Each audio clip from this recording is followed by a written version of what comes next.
कभी कभी आपका सोच के ना तरस भी आता है। बड़ों का अदब करना नहीं सीखा तुमने।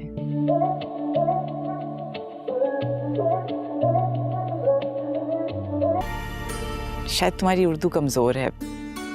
आपकी तो लव मैरिज थी ना, और सबसे इम्पोर्टेंट बात, अगर वक्ती तौर पर रुक भी गई समझ आता है, लेकिन कभी हुई ही नहीं फिर बाद में।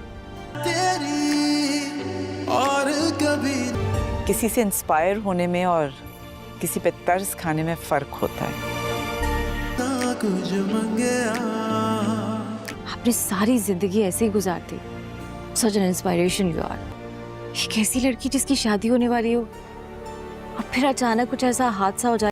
नाजरीन, आप देखेंगे कि सारा ने ज़िंदगी की सबसे बड़ी गलती ये कर दी है कि उसने अपने भाई उस्मान की शादी हमना से करवा दी, क्योंकि सारा को ये पता ही नहीं है कि हमना एक बहुत ही चालाक लड़की है, क्योंकि उसने शादी से पहले ही सारा के बारे में सारी इन्फॉर्मेशन ले ली थी। इसीलिए आप देखेंगे कि शादी के दूसरे दिन जब ये सारे गट्ठे बैठे हुए होते हैं टीवी लॉन्च में और सारा उसे समझा रही होती है तौर तरीके, तो आगे से फ़ौरन ही हमना बोल पड़ती है और कहती है कि मैं आपसे बहुत इंस्पायर हूँ। वो कहती है कि मुझे पता चला है कि आपकी शादी पसंद की हो रही थी और होते होते कोई ऐसी रीज़न हुई कि आपकी शादी नहीं हो पाई और फिर आपकी शादी दोबारा कभी हुई ही नहीं। इधर आप देखेंगे कि सारा को इस चीज़ पर बहुत ही गुस्सा आ रहा होता है, लेकिन वो अपने गुस्से को कंट्रोल करती है और वो कहती है कि मुझे लगता है कि तुम्हें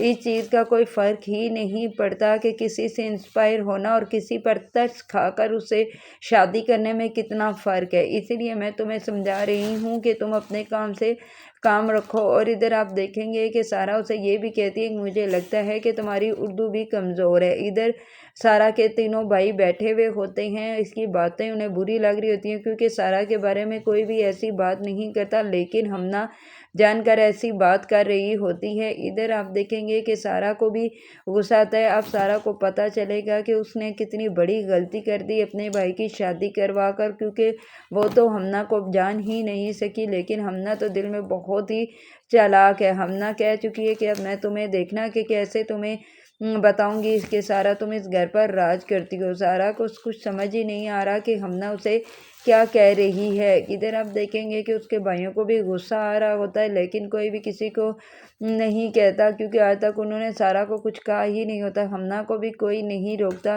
और सब गुस्सा ही कर रहे होते हैं। और उस्मान भी मुंह की तरफ हमना के देखना शुरू हो जाता है कि ये क्या कह रहा है, लेकिन वो बिल्कुल उसे चुप नहीं करवाता।